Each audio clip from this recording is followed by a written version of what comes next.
If you're watching this, chances are you're currently renting an apartment here in Germany. But there is likely that nagging question in the back of your mind: is it smarter to keep paying your landlord, or is it finally time to build your own wealth and invest in a home of your own? Hi, my name is Ajay, and in this channel we're going to guide you on how to buy a house here in Germany.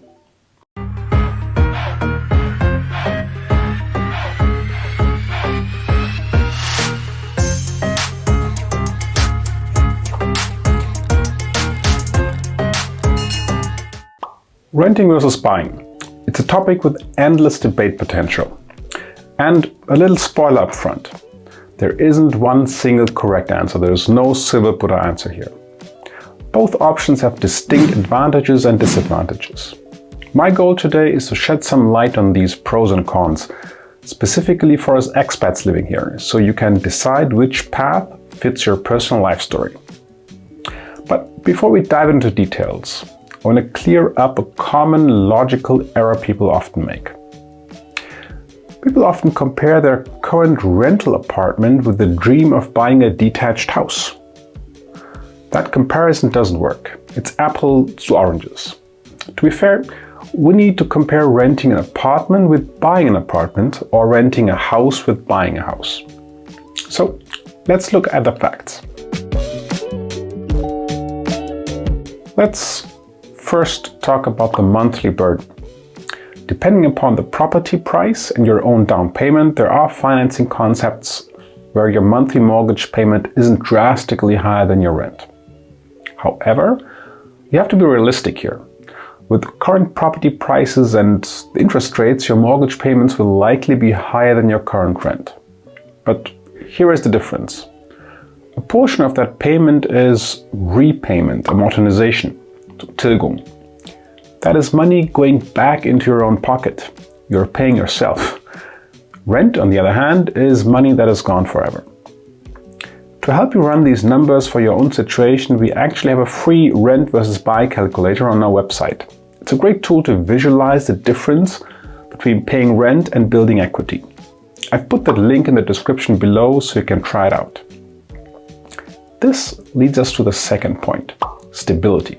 If you look at rental trends in Germany, they're going in on one direction: up. It's safe to assume you'll pay significantly more rent in 10 or 20 years than you are doing today. And you're dependent on the market and your landlord. When you buy, you have more control.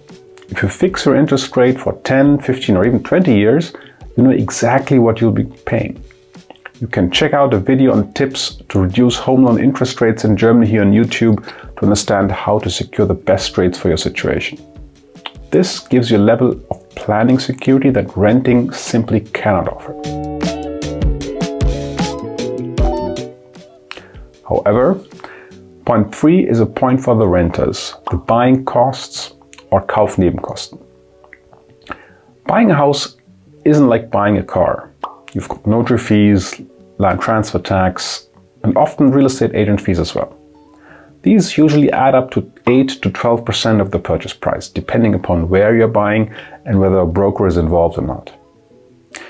If you buy a home for 400k, that could be 40,000 in fees.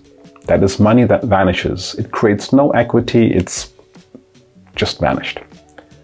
It's essentially the fee you paid just to set the table. Renters don't have this entry fee. So strictly speaking, this round goes to renting. Now, let's look at flexibility. Before buying, you need to ask yourself, where do I see myself in the future? Renters generally have a 3-month notice period. If you want to move, you cancel and you go. It's quick and easy. Owning is a commitment. Selling a property takes time and costs money. If you have to sell shortly after buying, you'll likely lose money because of those Nebenkosten we just spoke about. Property appreciation rarely covers these costs in 1 or 2 years. Of course, you could rent out your property if you move, which is a great strategy, but that makes you a landlord, which comes with its own pros and cons, and especially responsibilities. Let's talk about a different kind of security: staying put. As a tenant, if you pay your rent on time, you're never 100% safe. The landlord can claim Eigenbedarf, which means they need the property for themselves or their family, and they can cancel your contract. Yes, there is a notice period involved. Yes, we can drag this a bit, but ultimately you'll need to move out. This is a big fear for many expats. When you own your home, assuming you pay your mortgage, of course, no one can ask you to leave. That peace of mind is invaluable. This point about feasibility. Not everyone who wants to buy can buy immediately. Banks in Germany look at your monthly income and your equity, your Eigenkapital. Generally, you should be able to cover the purchasing costs, those Nebenkosten, from your own savings. You can check out a video on how to own a 500k house here in Germany here on YouTube, where I break down the salary and savings you typically need for a purchase like this. Next is maintenance. When you rent and the faucet breaks or the heating fails, you call the landlords their problem. When it's your house, it's yours. You need to build reserves. Even in a new build, things will need some refreshing after 10, 15 or 20 years. You need to be disciplined enough to save for these repairs so you don't need a new loan later on. Let's look at the long term, retirement.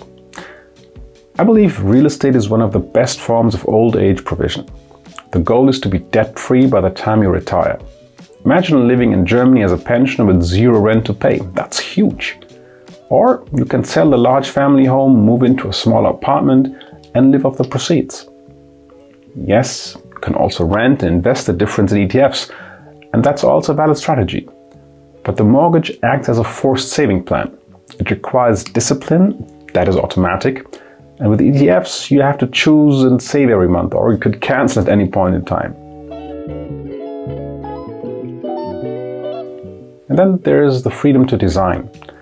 In a rental, you often need permission to paint walls or change the garden. In your own home, you can tear down walls, redo the bathroom, or plant a jungle in the backyard. It's your kingdom. And finally, the most critical point, the emotional factor. I'd give this double points. You have to ask yourself, what type of person are you? I personally live in an apartment I own. I walk in the door and I feel proud. I know this is mine. My son, my daughter are growing up here and I don't have to worry about the landlord canceling our contract.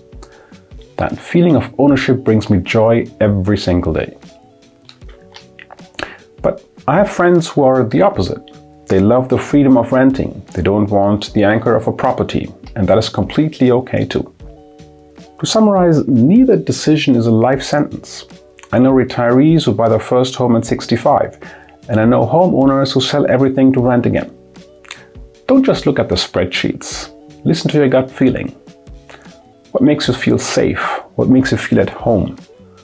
We're here to help you navigate these numbers, but the feeling, that has to come from you. If you're unsure about your specific situation or want to try out that calculator I mentioned earlier, check the description below. Please ask any questions you have in the comments. We love answering them. And don't forget to subscribe for more gentle guides on settling into your life here in Germany. This being said, have a lovely day.